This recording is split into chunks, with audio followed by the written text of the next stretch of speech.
check a look around, take a look around, check it out, check out the videos, see what you like, and absorb what you can, toss the rest. It doesn't hurt my feelings any. We're on this channel here to learn, grow, and help each other out in finding our divinity as we draw closer to Jesus, as we shift the balance away from narcissistic trauma and into our freedom through Jesus Christ, our Lord and Savior. So we give all praises to Jesus here on this channel. Thank you so much, Lord Jesus. Come. We invite you, and we invite your truth to reign forever and ever. Amen. How you all doing? All right. My name is Shannon Gilmore, and I am a peer support mentor. I'm also an author, and I created this channel to help you understand, and help myself too, understand narcissistic trauma from the psychological perspective, the biblical one, and a scientific one. I love science. Ooh, I geek out on science. So let's just get into it, shall we? You don't need to hear my bantering. You want to know what this channel is about? Then all you have to do is just go look in the description of this video channel and I'll tell you. So often we speak about narcissism and we talk about emotional abuse. We talk about manipulation and psychological warfare. But there's a deeper layer most people are missing. Excuse me. And that layer is how narcissists don't just influence what we think, but how we think. And more specifically, they condition us how to think convergently. Ooh, there's a new word, huh? Convergence. What does that mean? Well, convergent thinking is a method of thinking that seeks one single correct answer, but not from a broad perspective of places. No, it's narrow-minded thinking that is very linear and literal. Excuse me. So let me say that again. Convergent thinking is a method of thinking that seeks one single correct answer. It's a very linear way of processing. It works well for solving math problems or following a recipe, as that is direct and to the point. But in human relationships, this kind of thinking, especially in abusive ones, well, this type of thinking becomes our mental prison. See, the narcissist uses convergent thinking not to help us find truth or solutions, but to steer us into accepting their version of truth, which means they steer us right headlong into a collision with their lies every single time. Hello everyone, it's nice to see you. Welcome to this channel. Narcissists don't consciously choose convergent thinking as a control tactic in the way that a mastermind or villain might. This is convergent thinking is more of a default survival mechanism. It's the only way that the narcissist knows how to think. So when you try to reason with them and try to think outside the box and try to give this reason, and if that doesn't work, you try maybe, dumbing down the nuance of the topic and trying a different angle, they still don't get it. Because their way of thinking is the only way they can think, single-mindedly. Excuse me. So the narcissist only knows how to think convergently. It's the way their psyche organizes reality to protect their often disowned self beneath their inflated persona. Hey, resistor. You have to go pay escrow. I'll be back for the evening show. All right. You go ahead. Enjoy your day. Have fun. Loves to you too, resistor. Thanks for letting me know. You're so sweet. So for the narcissist, there has to be one right answer. and it's their answer, because admitting otherwise threatens their entire identity structure. Ambiguity, contradiction, or altered perspectives feel like attacks on their senses of control. Hello, Yoel. Nice to see you. Welcome. Come on in. How you doing?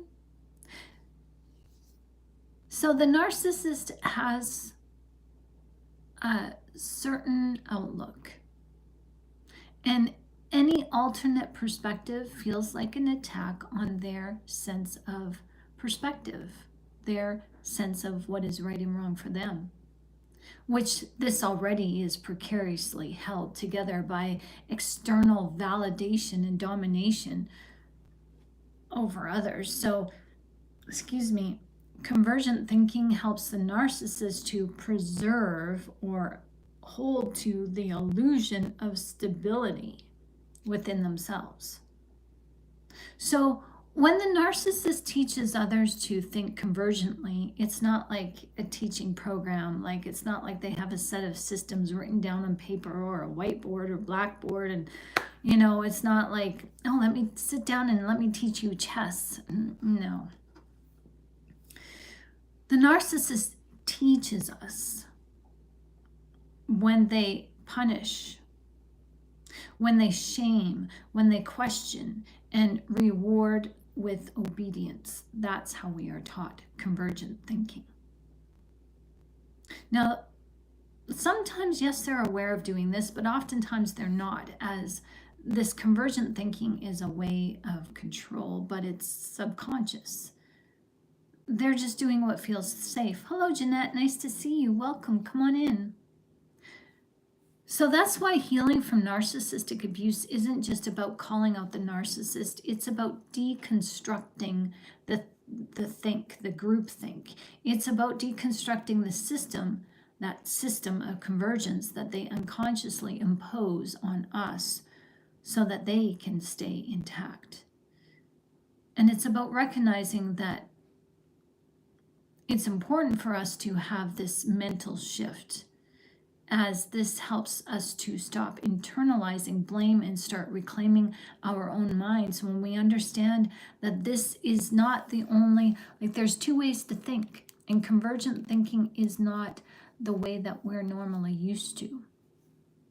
So the narcissist trains us how to seek the convergent answer or the narcissist's answer. Now, it's subtle at first. Maybe we share a different perspective or express a feeling that doesn't align with the narcissist's, and so you're met with irritation, ridicule, even stonewalling. And eventually, you stop thinking independently. You stop wondering, exploring, and questioning. You only want to land on the one answer that will keep the peace. And that is how the narcissist teaches you how to think and teaches you what to think. See, they dismiss nuance. In their world, things are black or white.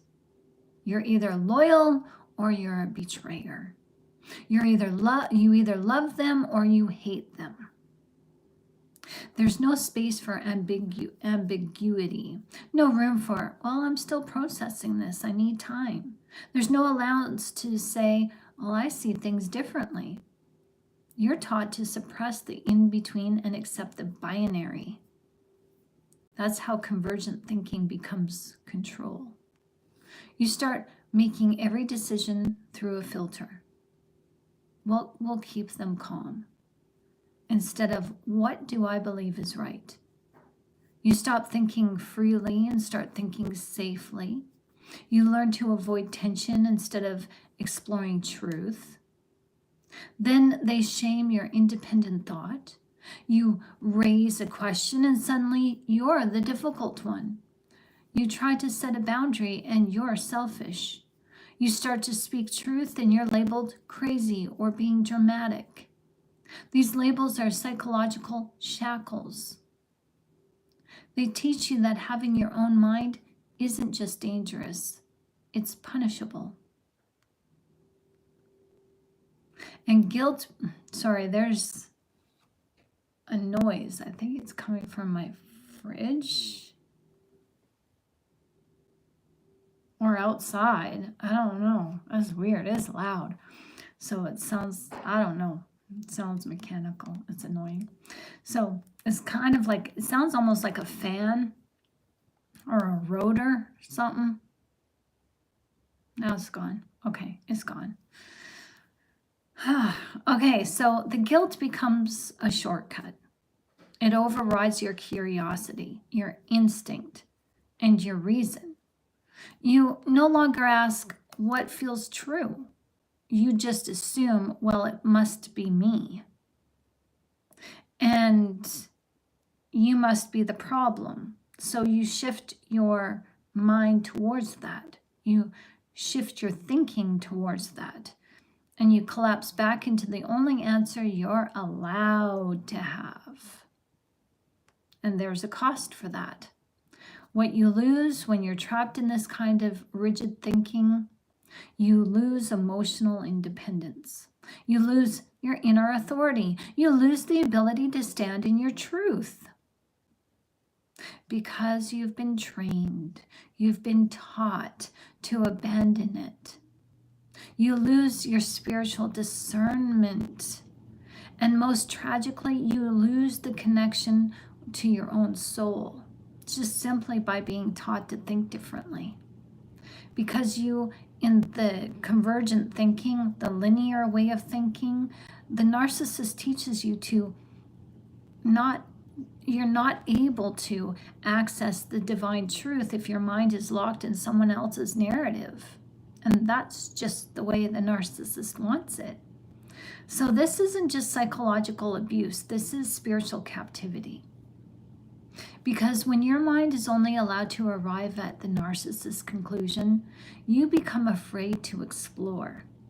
You become afraid to ask questions or even ask God questions. You become afraid to just sit with uncertainty, as uncertainty is no longer a curiosity, it's uncomfortable.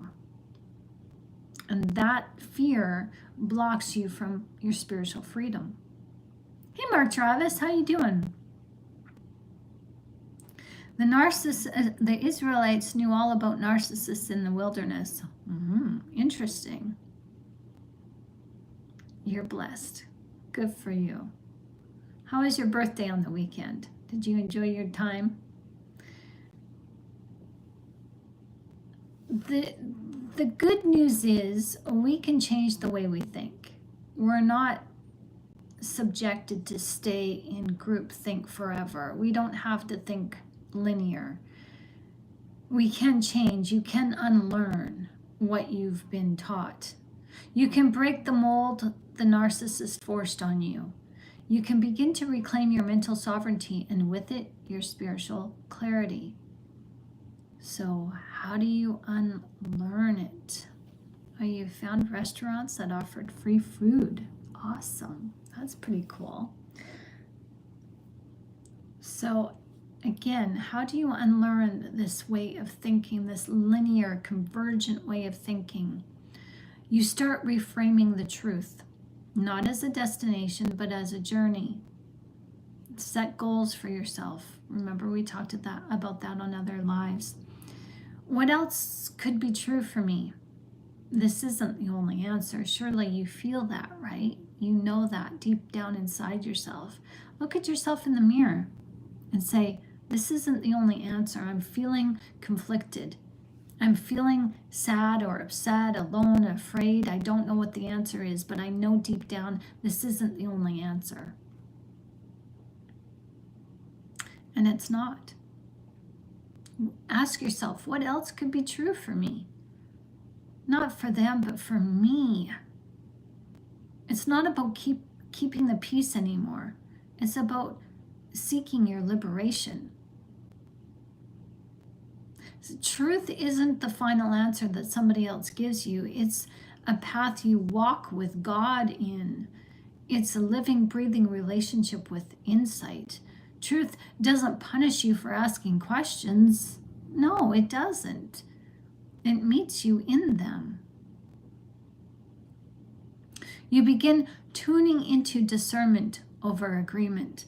Instead of asking, does this keep the narcissist or the other person happy, ask, does this align with, like, does this what I'm feeling, this confliction, this emotional upheaval inside me, is this aligning with love, truth, and peace? Oh, heck no. No, no, no, no, no, it's not. And if your answer only aligns with fear, guilt, or shame, oh, you know that's not your truth. It's not your conditioning, and nowhere do you have to align with it. So you start using tools that let you explore freely, like journaling, like talking. I know it sounds simple, but it's not. You got to take the first step. And journal questions like, what do I really want? What do I really feel? What's a truth that I personally have been ignoring? What would I think if fear wasn't involved? Like, if fear was out of the equation, if I didn't fear this, what would I think? Because fear-based thinking is the breeding ground of convergent control. When fear is removed, freedom begins. You also begin confronting that inner voice, the inner narcissist, the echo of their programming that still lives in your head. The one that says, don't question it, don't go there, just let it go. Or you're going to cause problems, keep this up. You interrupt that voice and you say, I'm going to be curious instead. Go follow the what if. That's where liberation lives, in curiosity. And that is divergent thinking. This is what freedom thinking or spiritual freedom is all about. When you unlearn narcissistic thinking, you don't just reclaim your mind. You are reclaiming your soul. You step out of the mental strongholds that kept you bound to someone else's approval. Spiritual freedom is found when you start thinking with God, not for someone else's comfort. It's found when you align with your soul's compass, not fear. When you explore layers of wisdom without needing immediate clarity or permission. Because God does not shame you for asking questions. Never. He invites you to seek and ask those questions. Fear is the devil's biggest tool. Yeah, because the devil is created in fear. God says this, come now and let us reason together, saith the Lord. Isaiah chapter 1, verse 18. That's an open invitation to divergent, expansive, spirit-led thinking. God doesn't demand blind obedience to human authority. He doesn't force a single convergent answer down your throat. He lets you walk with him, reason with him, grow with him. That's a real relationship. That's truth. And the narcissist doesn't want you to have a real relationship with them. Notice how it's all one-sided? You try, they don't. So don't be afraid to step out of the mental box that the narcissist built for you. Don't be afraid to take your mind back and your spirit with it. Your freedom is on the other side of the questions you are too afraid to ask. You are never meant to think in straight lines for someone else's benefit. You are meant to think deeply, richly, spiritually. Because when you start thinking like that, that's where your creativity and that's where the limitless possibilities exist. And your freedom begins when you say, I don't need their answer anymore. I don't need them to think for me. And I don't need to care how the narcissist will think. I'm ready to find my own answers. I'm ready to think on my own. And that's the first true thought of a liberated soul. And what is coming to my mind is the narcissist wants us to think linear, like just totally think, what will the narcissist think? What will they think? I have to do this or else I'll upset them and I'll make them mad. It's all fear-based. right? And the narcissist is a fearful person because they're rooted, that's who they are. They're rooted in fear because they're rooted in self-preservation. Their lives don't feel safe to them. Their mind doesn't feel safe to them. So their mind only feels safe to them when they can control other people. Because if they can control you, your mind is focused on obedience to them. It's not focused on plotting and hurting them. If the narcissist can get you to control, if the narcissist can control your behavior through your thoughts and your feelings, then that's a guarantee for them that you're not going to go hurt them. So that's a guarantee that they're safe. So controlling you helps them to feel safe in their environment. By them pulling you into their environment helps them to control you in their environment, which helps them to feel safe in their environment. So that, I know that is a lot to take in, but divergent thinking has us thinking about all types of possibilities and thinking that you can do whatever you want to do. Like if you want to go skydive, go do it. If you want to climb Mount Everest, then you go do it. If you want to go sail a ship, go do it. But the narcissist says, no, you got to keep your feet on the ground. You got to do what I tell you to do. And the narcissist wants you to stay in their lives for them, not for you, for them. And it's kind of like, you know, the narcissist becomes not just your boss, but God-like status. You end up unknowingly worshiping them, because that's what worship is, having your focus, your mind, your thoughts, your feelings focused on some other individual. That's worship. That's spiritual acts of worship. And we're not supposed to worship other people, certainly not other gods, and certainly not other people. So God is a jealous God, and so when that discard happens, count yourselves blessed. God loves you enough to say, okay, that's enough. I'm not letting this relationship go any further. This is harming my son or daughter. Enough is enough is enough. And God teaches you what to think. And his teaching isn't, you know, do this, do that, do this, do that, you know, or be punished. It's this is the way to go, because Jesus shares with us the consequences. You know, let your yes be yes, your no, no. Anything else is of the evil one. So God explains quite clearly in his word why we need to think according to the ways of God. And there's freedom in that. All we have to do is put our thoughts, like we learned yesterday on both lives, put our thoughts on Jesus and the cross. That's it. Just any bad thought, any negative feeling, we just like, nope, Jesus died so I don't have to feel this. Thank you, Jesus. Jesus, can you come take the wheel? Come take this feeling away from me. I don't want it.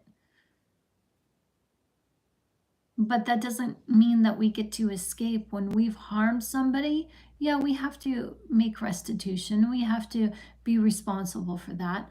But when someone else makes us feel bad for something that we didn't do, like the narcissist holds us to their shame and their guilt, well, we don't have to hang on to that. We can just, no, I'm not under judgment. No man, I'm not going to let any man or any woman judge me, because God judged me already, and I am free and saved through the cross of Christ. I have my salvation through Jesus. So I don't need to feel justified. I don't need to feel, you know, like I was accused of anything. It's okay. You guys, you narcissists, you go believe about me what you want. I don't care. It's not my business to know what you think about me. And that's right. Jesus did pay the price. So Yeah, when you do something first, put it on paper, check off the steps. And when you plan, think, does this violate scripture? Well said. Put it in God's hands, exactly. See, we're so used to doing things ourselves, but our works are not going to give us salvation. Our works are not going to free us. You know, I've known people who are 40 and 50 years going to therapy and still not healed of what they went to therapy for. They're still hanging on. Only Jesus can save us. Excuse me. So, yeah, that's pretty interesting. So there's convergent and divergent thinking. Convergent thinking is the linear thinking, the narrow-minded thinking where it's like, you know, there's the narcissist thinks black and white. There's no in between, there's no gray, there's no compromise. There's no, well, if I do this, then this will happen and this might happen or it might not. It's no, I have to do this because if I don't, this is going to be disaster. And that's it. There's panic in convergent thinking, but with divergent thinking, you're diverting your attention. You're like, okay, well, I see a possibility over here. Maybe that may not fit with what I'm going through right now, but you know what? I can see an outcome that could be similar to that. And you think, well, what if I tried this? What kind of outcome would that bring? What if I just, you know, tried, what if I just tried this? What if I just tried coconut oil instead of butter in my recipe? What if I just tried that? What if I just use oat flour instead of white flour? What if, you know, I use a fork to stir, you know, my ingredients instead of a spoon? With narcissists, no, you got to follow the recipe to the T. What if I just add a scoop here, add a scoop there, and I don't measure properly? Like, this is divergent thinking is you're not so worried about the process as you're looking for an outcome, but you're having fun. You're exploring with the process. You're just, yeah, it's okay. And if the recipe doesn't turn out, well, I know not to do that next time. Maybe next time I'll measure the flour. Maybe next time I'll measure the oil because I put a little bit too much oil in this recipe today. So, Mark Travis, are you a chef? So, that is okay. Well, I was offered a job in my 20s and I turned it down because the boss wanted me to only work weekends. That is a situation where I made a decision. Good. And butter and coconut oil are both good, but margarine is not. Aw. Hi, Cynthia. How are you doing? Nice to see you. It's good to see you too. I'm still reeling, guys, from yesterday's videos. I had an amazing dream where I'll tell you guys, when I was a teen, you guys ever heard of the guy called Gowan? His last name is Gowan, Gowan. His first name is Lawrence, and back as a teenager, he was a hottie. He's the one that came out with A Criminal Mind, or what's that song, Strange Animal? You're a strange animal, that's what I know. Oh, ominous spiritus. Or he did a video where he went to the pyramids and the Mayan pyramids, and The song was called Moonlight Desires. Oh my gosh, I got his album. I got his cassette tape and I just played it. But anyways, so I was a big Gowan fan. And he was cute, but I really liked his voice and the way he played the piano, because at the time, as a teen, I had to learn the organ, and after the organ, we switched to playing the piano. So that caught my attention, and he was just like, oh my gosh, you can play the piano like nobody's business. And so in my dream, Gowan was there. I had an opportunity to meet him, and he sat at my table, my dinner table. And my dinner table, I used to have an oak table that I actually sanded down and I stained a dark stain. And he sat down at that table. And in my mind, I was like, oh my gosh. And it's like, Shannon, you're not a teen anymore. You can't fawn over him like, oh, and drool over him. You're not like that anymore. You don't see him as being cute anymore. You're seeing him through adult eyes. That's what I was telling myself in this dream. And so I'm just like, okay, well, I wasn't prepared to meet him. So I don't have a prepared list of questions that I would ask him. And then it just clicked. Talk to him about how he got into the classical music and the classic piano playing, because that obviously is where he started, so he could play very well. And so I asked him about that in my dream, and he was impressed. And so I shared with him that I had a little bit of knowledge. I had like 8 years of piano playing, and which I do. Not very good at it though. I lost it because I didn't keep up with it, but that's just because of trauma, but that's another day. But yeah, so in my dream, I met Gowan, and I was able to, learn. I actually was learning from him in my dream. So my dream was telling me, because there was parts of my dream that was taking me to thoughts of, like, not thoughts, but actual environments of my past that had everything to do with negativity and poverty and just wasn't very good. And my dream was telling me that I'm learning, I'm growing, and I'm moving from emotionally impoverishment to emotional abundance.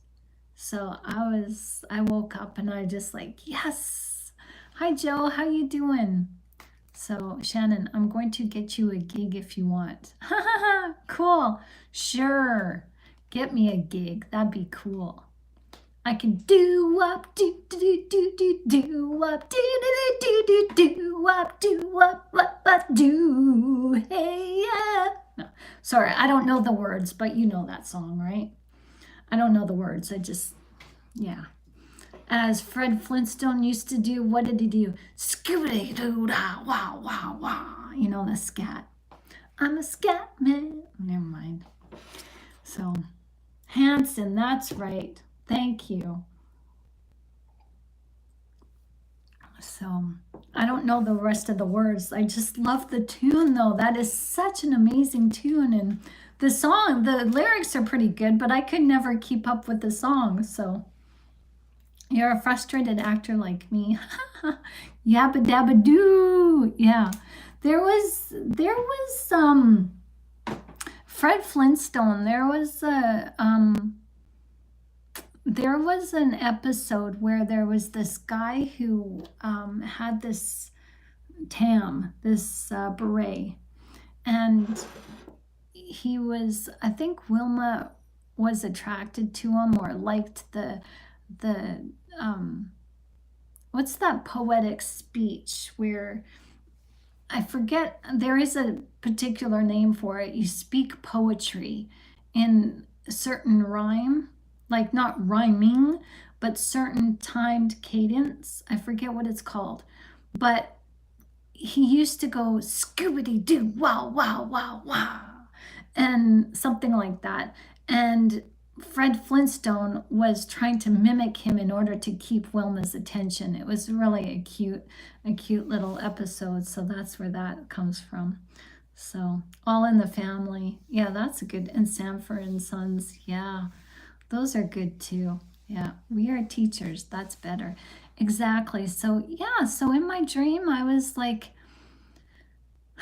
you know, I learned that my dream was telling me that I am free now to learn, the classical music now if I want to. There's nothing stopping me.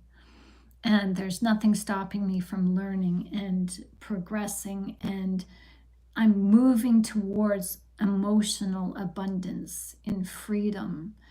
And that feels good. That feels really good. So, yeah. Canon in D is good.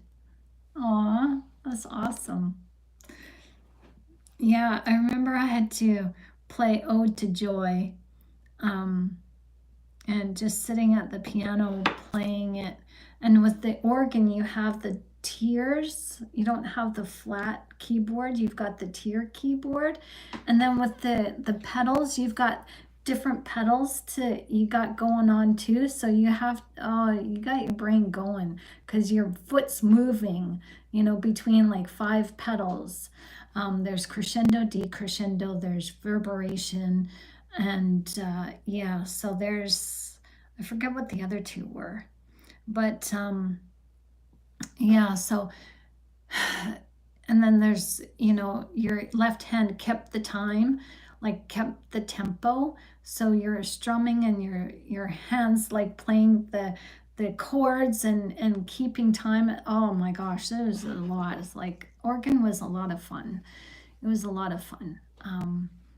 It was Piano was coming off of organ and playing piano. Piano was easy compared to organ.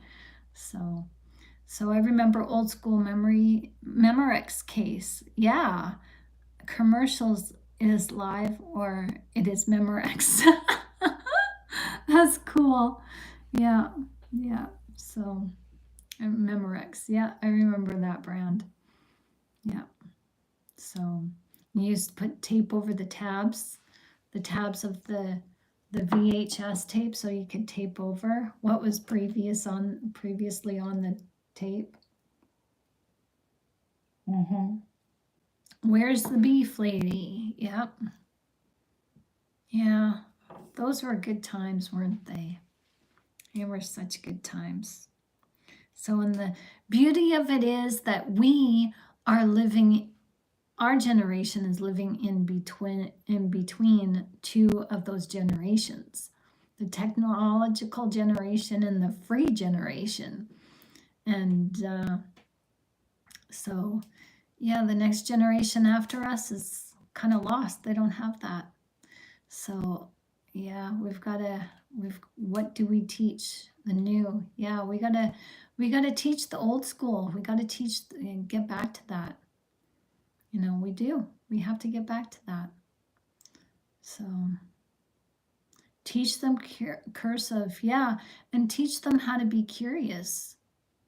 Teach them how to think, because the technology is keeping them in this linear way of thinking. And if you're just leaning on technology to do things, it's like technology is replacing the dependence on people. And we know that we've been dependent on a narcissist. And, if you have a spouse, you look to your spouse to do a lot of things, change your tire, mow the lawn, take out the garbage, pick up your dry cleaning, pick up the kids, like you do rely on each other a lot. And you learn that what you can do for yourself, you kind of ask somebody else to do for you. So with independent living, thinking on your own, you kind of have to get creative. Like being on a farm, you kind of have to get creative because nobody's coming out and rushing. It's no convenience. If you need somebody to work on your roof, or you need somebody to work on your furnace or whatever, you got to wait at least 2 weeks to a month or so, or longer turnaround. So you got to learn to do yourself. You got to learn how to work that pipe wrench. You got to learn to hoist up those shingles up the ladder yourself and do your own roof. Yeah. So, yeah, Mike Rowe. Exactly. You're on it. Rick Wakeman was my favorite from Yes. Yeah, and I think Gowan did team up with Yes at one time on the song Moonlight Desires. The guitarist, I think, or the backup singer. No, it was it the singer. He was backup singer on Gowan's track of Moonlight Desires. I can't remember. Home Improvement, Tim Allen. Yeah, his bugged me though. I couldn't get I couldn't sign off on that. No, I couldn't, but it was a good show. I didn't like Everybody Loves Raymond at first, and I still didn't like it because they made him seem like he was just the nitwit, like he just wasn't smart. And I didn't like that how the comedies were making men seem like they were dull. And but there was humor in it and it was fun family humor. But my favorite I think was The Facts of Life. I really resonated with Jo and her little pigtails, her little pigtail here, but she had little hair pulled back here. I resonated with her. She was the tough one. And she was just like she had her little New York accent or wherever she was from, and she's just like tough, my motorcycle girl. She was awesome. Blair bugged me. Tootie was okay. Tootie was okay. Sometimes I found Tootie a little bit too smart for her own good, maybe. I don't know. So, hi Wendy, how you doing? Saved by the Bell was good. Yeah, I never caught on to that so much. I caught on to Kids Incorporated, KIDS, we're Kids Incorporated. Have you guys ever seen that one? It's kind of a musical. That was pretty good. And Rags to Riches was a musical as well. And so it was it Three Sisters? It was kind of like modern day Annie's TV sitcom show. And it was a musical as well. They sung modern songs. So, and it was kind of like The Facts of Life, but along the lines of Annie with the musical. It was pretty cool. I liked it. So Schoolhouse Rock. Yes. Yeah, that was pretty cool too. Man, we had some good stuff back then, didn't we? Yeah. I am so old I didn't watch it. Yeah. We had some good ones, those after school specials. Yeah. And yeah. And what else? Like, man, we had like Knight Rider, Manimal, the A-Team, Greatest American Hero. Believe it or not, I'm walking on air. I never thought I could feel so free. Flying away on the wings of a prayer. Who could it be? Believe it or not, it's just me. I love that song. Yeah, so Superman, Christopher Reeve, that was one of my favorite movies growing up. So yeah, Miami Vice, yeah, Bugs Bunny, Yosemite Sam, Roadrunner, yeah, cool. Yeah, I watched Tom and Jerry, but no, I think Bugs Bunny was better than Tom and Jerry. Yeah, I won all the Superman DVDs. Awesome. Yeah, my Miami Vice was cool. Christopher Reeve was, yeah, he was cool. He was I heard he was a very nice man in real life. and very humble, gentle. And my wife has MASH. Cool. MASH was good. I never got into it. But my sister got into watching MASH, and so did my cousin.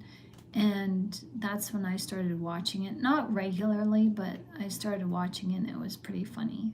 So happy days. Joni loves Chachi. Hey. Hey. Yeah. The Fonz.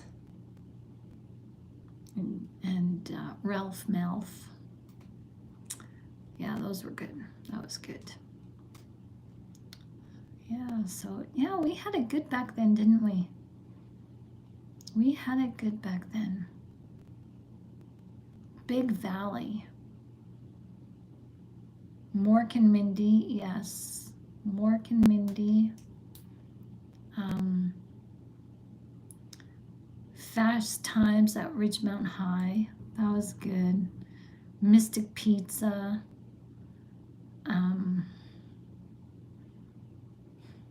Pretty in Pink. Good Morning Vietnam. Yeah. Yeah. Yeah. Robin Williams. Yeah. Man, something happened when he left this world. Yeah. Guys, this has been great. Red Dawn. Yeah, The Outsiders. Yeah. Yeah. You know, that's one show I don't think I've ever seen is Goonies. I don't think I've ever seen Goonies.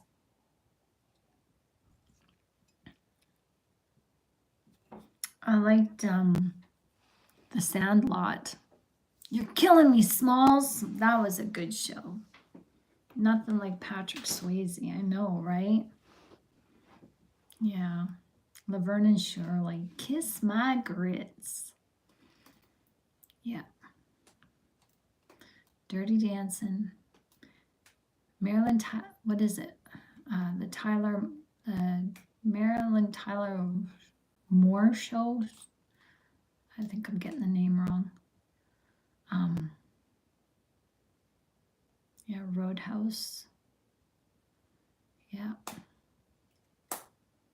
Man, they don't make TV shows. I stopped watching TV shows because there's just nothing but Mary Tyler Moore. Thank you.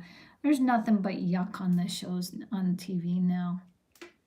So the only television I watch other than British Masterpiece Theatre, cool, are old reruns of the shows I grew up with on Antenna TV channel.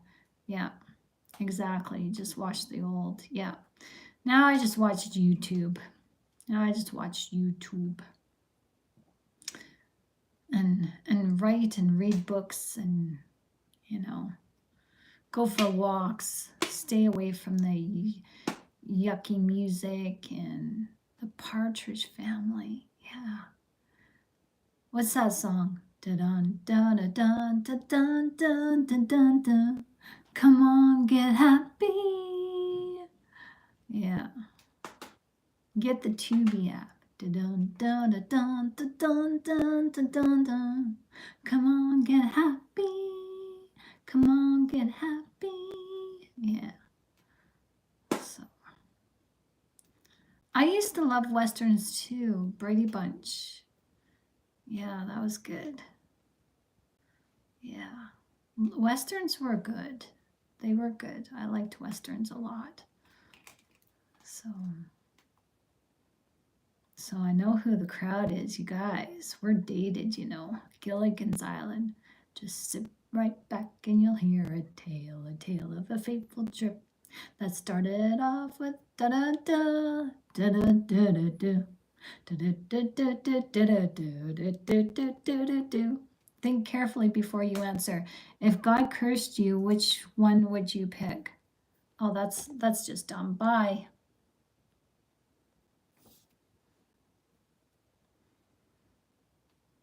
Yeah. Hi, Joe. How you doing? Tootsie, Joe Mama. That was good. Tootsie was a good one. for a 3-hour tour. For the 3-hour tour, the tiny ship was tossed. If not for the courage of the fearless crew, the minnow would be lost. I know some of it. The Awakening. That was good. That was good. That was with Robin Williams. Yeah. Was the boat that crashed big enough to hold all the clothes in them? Yeah, I think they escaped on their little tugboat. You're right. You're right. You're right. That is a continuity error is what they would call that. Continuity error. Yeah. Hi, Frederick. Fear reduces quality of life and blocks potential. Yes, it does. It does, doesn't it? Yeah. Yeah. All the celebrities visited the island. Yeah, Mark, we're old folks now. Never. Yeah. All the celebrities visited the island. You know what island you're talking about exactly. Come on, get happy. Come on, get happy. Hello, Frederick. Come on, get happy.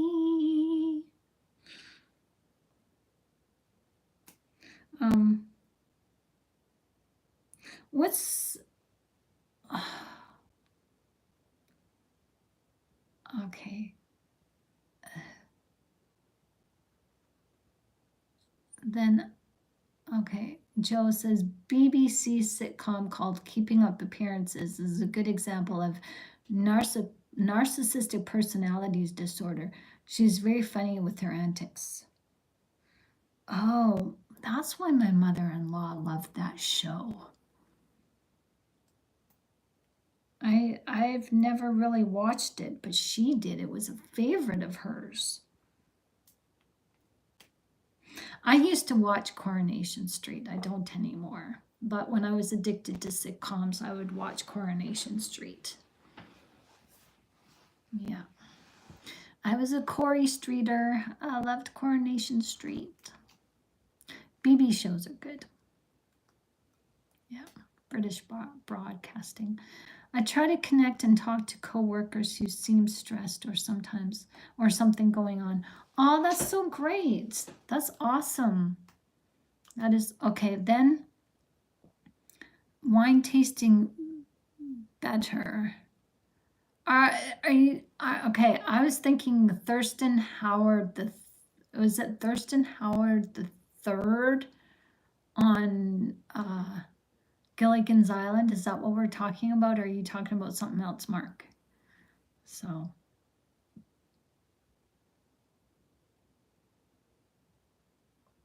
Oh, the old wine tasting. Okay, I see. Okay. So it's not in my job description, Frederick says. Yeah. So. Yeah. Oh my gosh. You know, wouldn't it be nice to just geek out on these shows and just, have a marathon? I don't know if I could do a marathon of Gilligan's Island, though. I think that would just be like hurt my brain. So. Or was Gloria the narcissist? Yeah. Weren't they all? Weren't they all?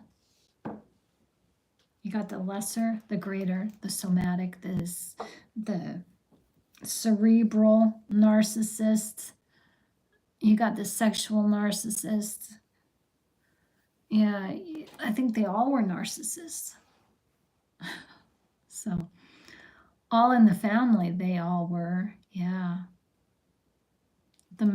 Archie, oh my gosh. He was a curmudgeon. He was the actor that played Archie, he was in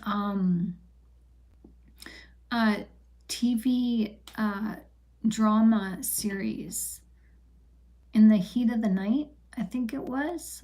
Good show. He was really good in that. It was a cop show before Law and Order day. So, yeah. In the Heat of the Night, yeah. I used to watch that show all the time.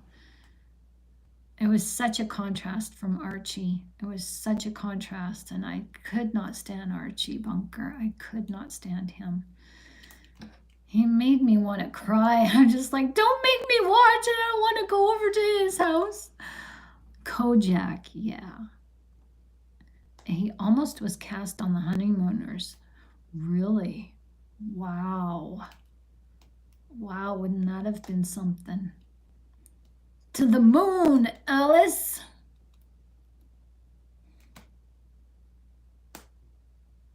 You still watch Columbo? Yeah. Yeah. Yeah, he was cast on Gilligan's Island. 2-hour-long episodes. Awesome. Columbo is good. They have I think they have a new modern version, TV version of Columbo now. But the later seasons of Keeping Up Appearances, by then the neighbors and all had become known about her family, so she slowly would try to be okay with things, but she did not like it. Too funny. Aw. He was supposed to be the captain. Oh, wow. Nothing like McGovern. That sounds familiar. Or MacGyver. Yes, MacGyver was awesome. Keeping Up Appearances is your daughter's and your show, says Cynthia. Oh, so you and Joe have something in common. Awesome. Yeah, here in Canada, we just say MacGyver it. Yeah, because MacGyver is, Richard Dean Anderson is Canadian. So, speaking of that, he was on the Stargate series. Very good. Very good show. Stargate Atlantis. Oh, excellent. Yeah. So, hey, Billy the kid, how you doing? You feel better today? Good. No apologies necessary. We have bad days, dude. It's okay. Yeah, my sister actually went to school with him in Edmonton, Alberta. So she didn't know him though, but yeah, she knew of him and her friends knew him. So yeah, it was kind of neat. So, A Fine Romance. Never heard of that one. I like Heartbeat. You guys who like BBC, you guys know Heartbeat? Heartbeat. Why does my lover's kiss stay in my memory? It's a cop show. It's so cute. It's so cute and innocent. It's so sweet. There's no violence. Like, yeah. As Time Goes By with Dame Judi Dench is a good one too. Ah, Judi Dench. So,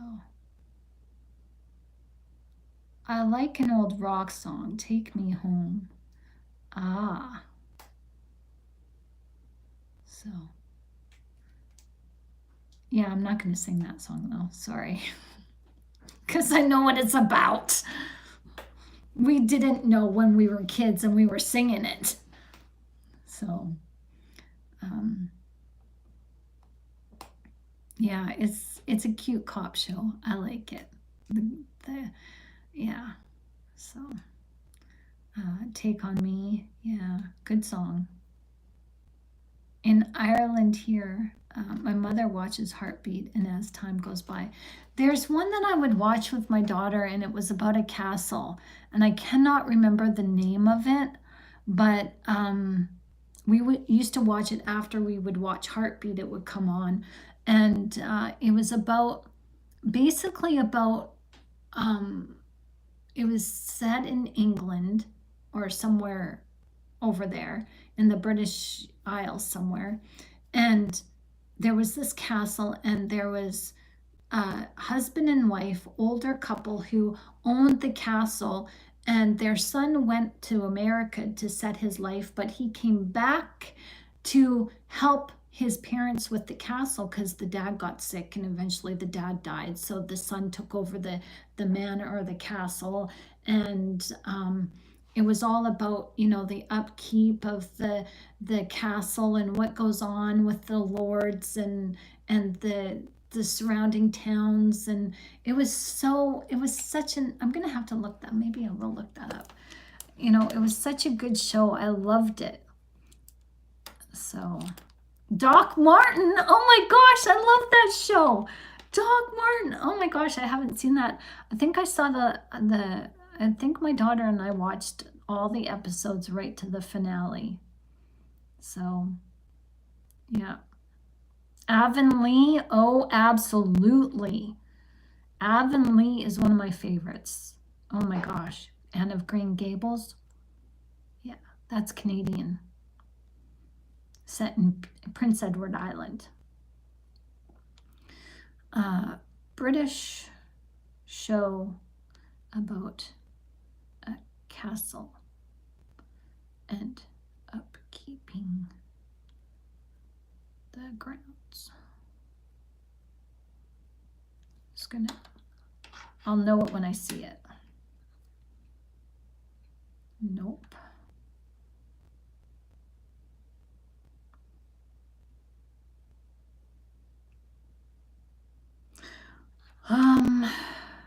I think I need to go sitcom, not because they're giving me documentaries.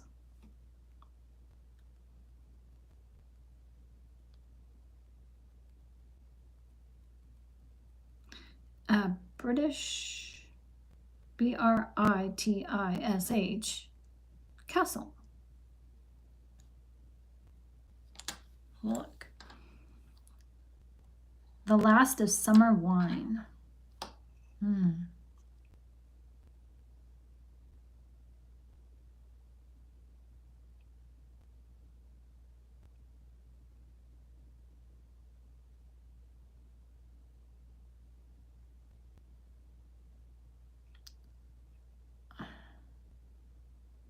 Okay, TV show.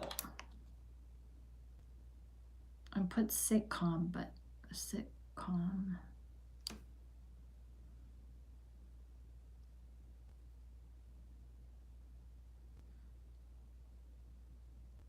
I'm not going to be able to find it, I'm sure.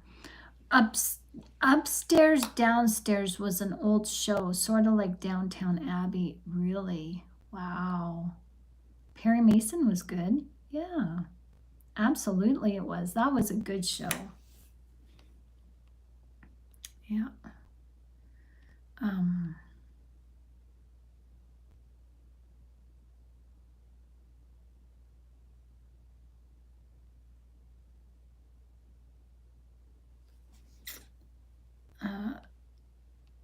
Old castle renovation show. No.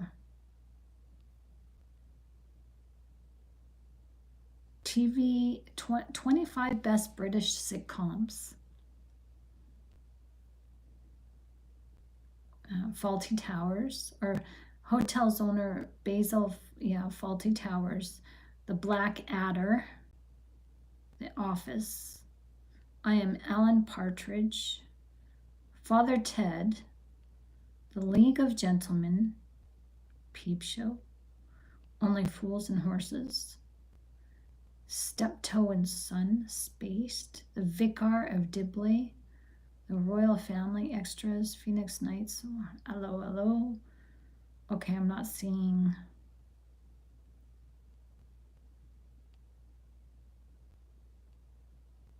Porridge. Do you guys, the British show, what was it? Inspector Ainsley, I think it was. You still watch Family Ties? The Vicar has funny moments. Got me through the narcissistic abuse I endured when my daughter's birth. Aw. You love Estate or EastEnders. Yeah, Downtown Abbey. Aw.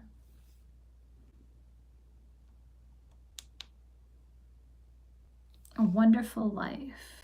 Yeah, this is so cool. This is a good talk today, guys. Just, just keeping it casual and just talking. And oh, now it's bugging me about the British castle. British, okay.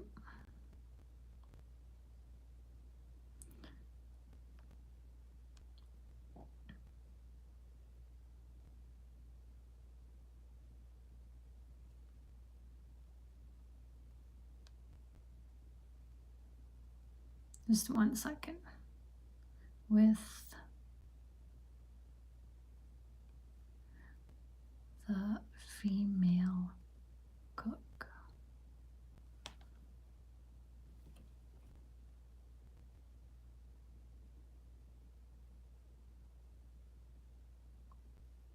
Balmoral Castle.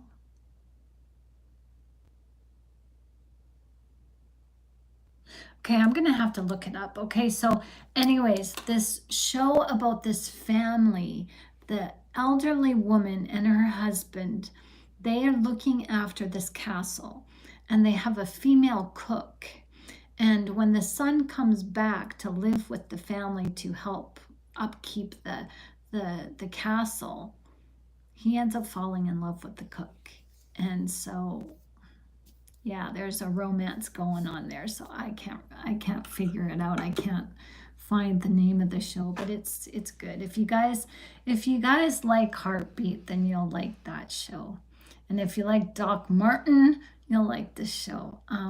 There was another one too, where there was a British show of, he was also a doctor, and he ended up dying in that show.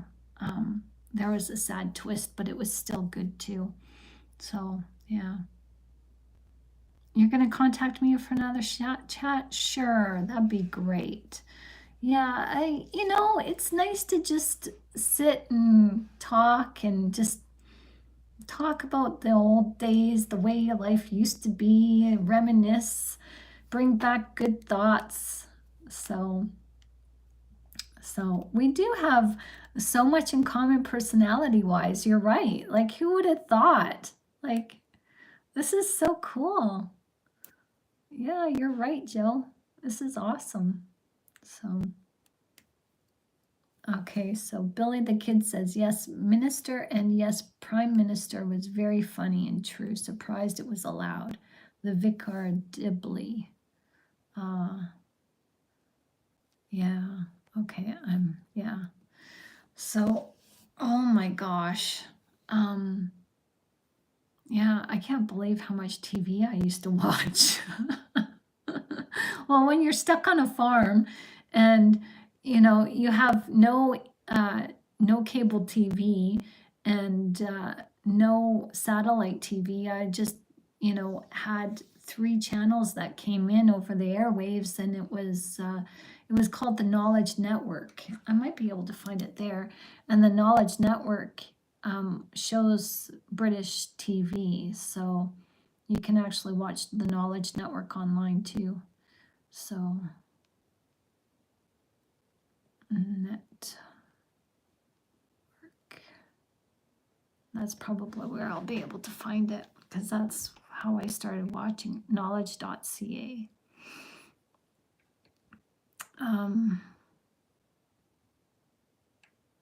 Okay, let's see. Browse. Drama. Broadchurch. Deep water, dry water. Ooh, fence. These are Heartbeat. Hooked. Inspector Roaz. Janet King, that was a good show too. Lewis, that was another good cop show. Donald and Dodds, Missing. Murdoch Mysteries. Negotiator. Persona. Oh, there's some new ones here. Rebus. Redfern Now. Run. Huh. The Heavy Water War. The Porter. There's a lot of good British TV shows, man. So, okay, Jesus is coming to town. That's right. The guy that stutters is my favorite. My mom likes the TV about Animal Doctor. Oh, yeah, which one is that? We have one in Canada called Hope for Wildlife that my daughter and I used to watch when she was little. And I don't know if it's still around, but it was about a woman who, real life woman, her name was Hope, and she set up, she used her farmland in Halifax to set up, I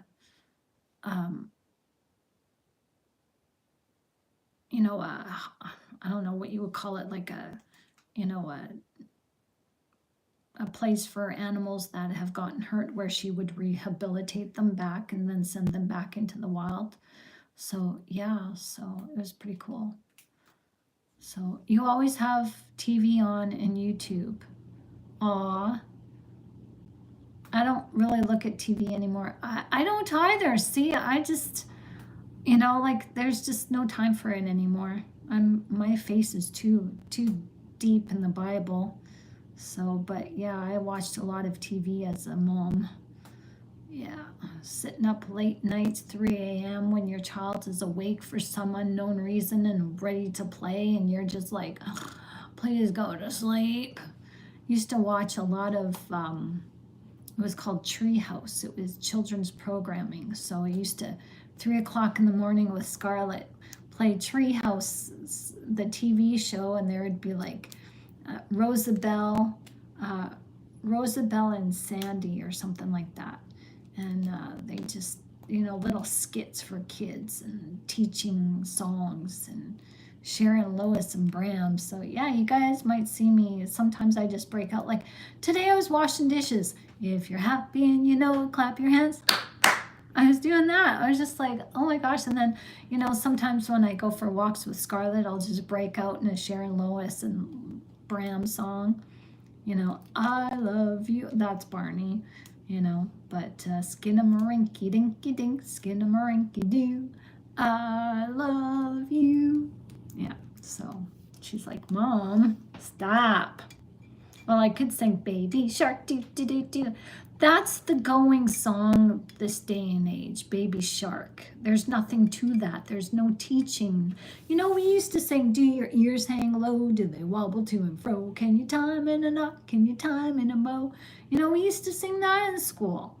But no, they sing Baby Shark, do, do, do, do, Baby Shark, do, do, do, do, Baby Shark. That's it. That's the whole song. That's the whole entire song, and it's annoying as heck. So yeah, you remember Barney and Friends. Clean up, everybody everywhere. Clean up, everybody do your share. Yeah, I used to sing that to my kids to get them to have, make it play while they're cleaning up their toys. Did they clean up their toys? No, I cleaned up their toys. So yeah, but yeah.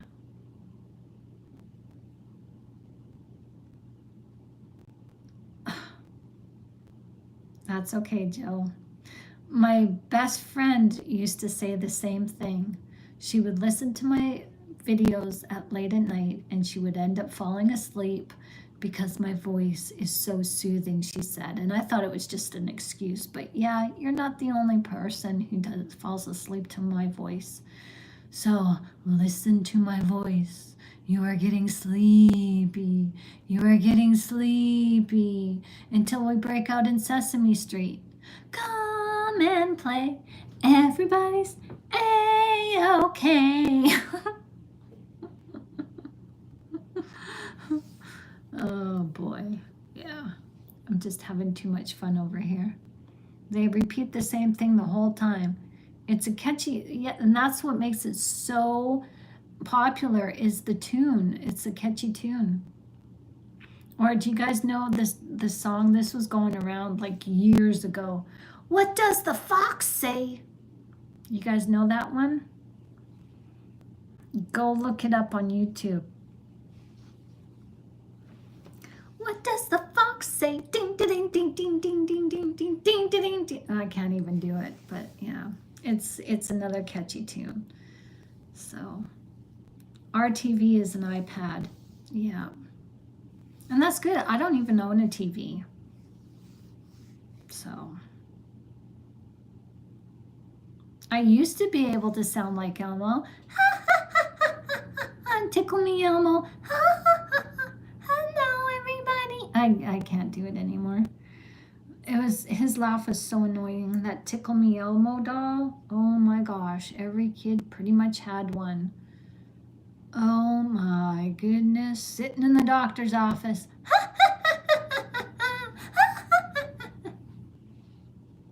And I bought Scarlett when she was like 2 years old. I love Eeyore.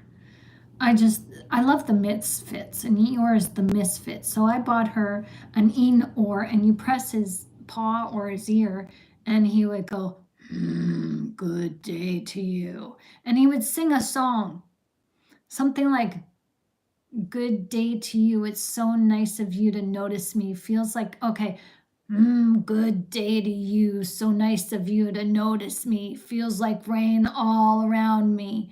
And something like, I forget what he said, but he said it in a gruff voice. That thing made Scarlett cry. I don't blame her. That poor girl, like, just his song was so gruff. Like, he was singing in his or voice, but he's like, good day to you. And it's like, what's this scary? And it was a negative song, right? So it wasn't funny. Dora the Explorer. Yeah.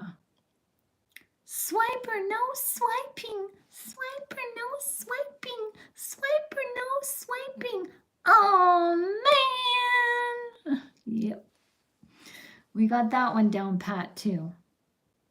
Unos, dos, tres. Yeah, we learned a little bit of Spanish from Dora. Gracias, Dora. De nada. Yeah.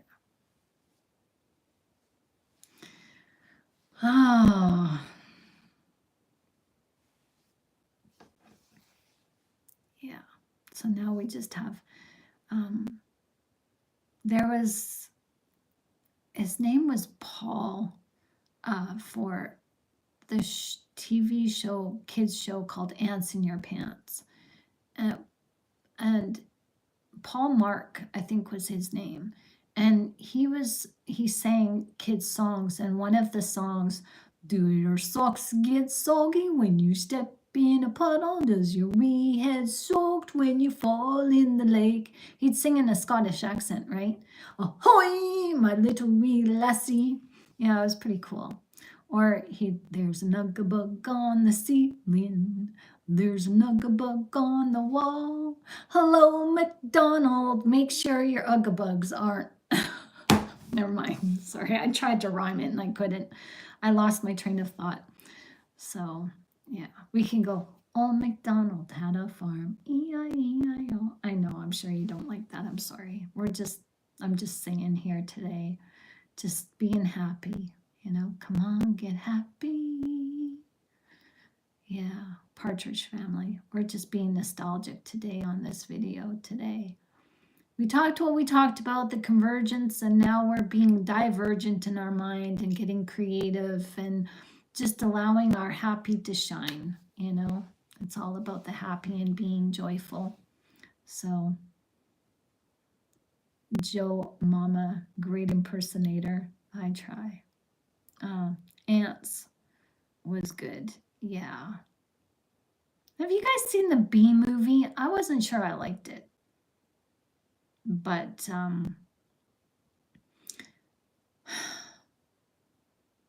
there was a movie. You guys know How to Train Your Dragon? Have you guys seen that? That's a good one. That's a good one. So, yeah, Disney movies, Ants. Yeah,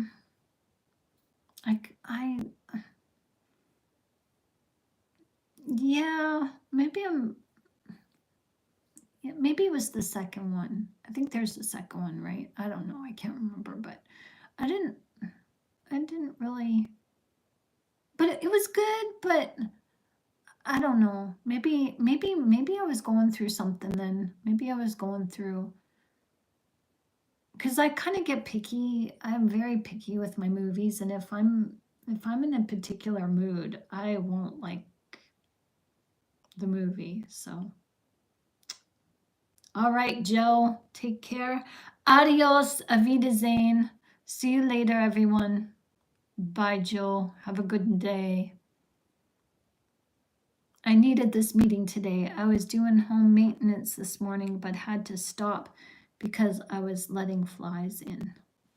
Well, good. And I'm at 10% battery. Blank check. I have not seen that movie.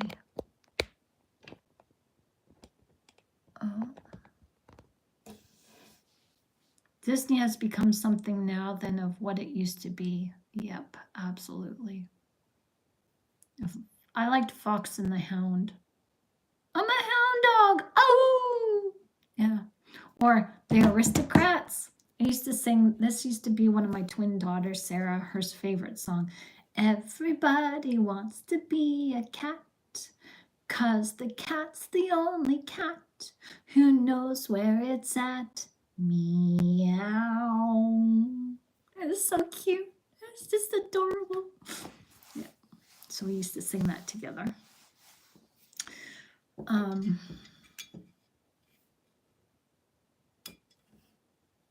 Yeah, there's a lot of good songs on Tarzan. Tarzan was a good one too.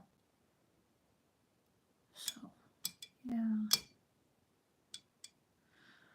Oh my goodness. So what do you guys got going on this afternoon? Anything? Today's Thursday already. I know, I see movies different too. They're not the same as they were. Now they're just, you can see the symbology and yeah, they're just, yeah. Relax with your wife. Oh, that sounds nice. That sounds nice. Well, no, today is Friday for you. Or yeah, today is Friday. See, I'm stuck. I was hoping it'd stay Thursday for a long time, for at least a week now. Can it just stay Thursday? But no, you're right. It is Friday. Today is Friday. Today is Friday. Monday the washing, Tuesday the cooking. Da, da, da, da, da. Sharon Lois and Bram song. So she's on the patio with her mom. Adventures of Milo and Otis. That was a good one too. That was a good show. That was. Time always moves. If I could, what is it? If I could take time in a bottle, the first thing that I like to do is to save every day until time passes something away. Just to see, I messed it up. Time in a bottle. Yeah. Elmer Fudd had a winter hat that made me look like Elmer. Aw, I got nicknamed him at work. Oh, that's so cute. That's adorable. I can see that. I totally can see that. That's awesome. Yeah, they were all great. Yeah, this has been fun. What about Time After Time? Good Cyndi Lauper song. Yeah, that is a good song. That is a good song.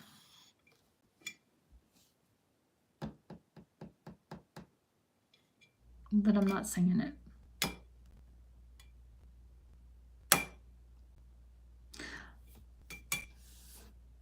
because I don't know the words. I only know some of them.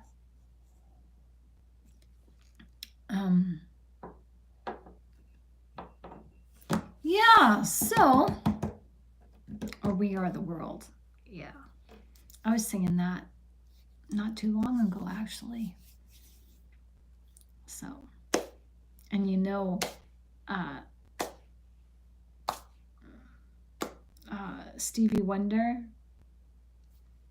he's not blind. Yeah, that kind of takes the wind out of that song. Knowing that he's like singing, and he's not even blind. Like, these lying people just have to go. Yeah. Anyways, speaking of going, I think that's my time, everyone. I'm gonna go get some lunch. It is a beautiful song. It is. It's just knowing who the people are now that are singing it, who they turned into, just kind of, yeah, it's sad. It's sad how things have become. So let's just, baby shark, do do do do, baby shark. That's the answer for everything. Baby shark, do do do do.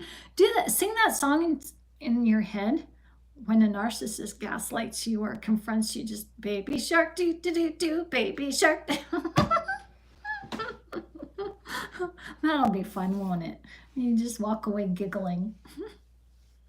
Walk away with a smile on your face. That's what it's all about. Keep smiling, everybody. Keep smiling, keep shining, knowing that you can always count on me. That's for sure. That's what friends are for. Yeah. Okay, now that song makes me cry, so I messed it up on purpose, because if I sing it properly, I'm going to get all teary-eyed and cry on you guys, and I did enough of that yesterday. So anyways, you guys, go enjoy your afternoon. Go enjoy your Friday. It's Friday. It's the weekend. I'll see you back here at 10. I love you all, and enjoy your afternoon. Thanks for spending this with me. This was fun. This was nice. So, yes, like me listening to Beatles song. Okay. Yeah. All right. Now, Eleanor Rigby. Yeah, Eleanor Rigby. That's a Beatles song. Anyways, you guys enjoy it. Have a good day. See you later.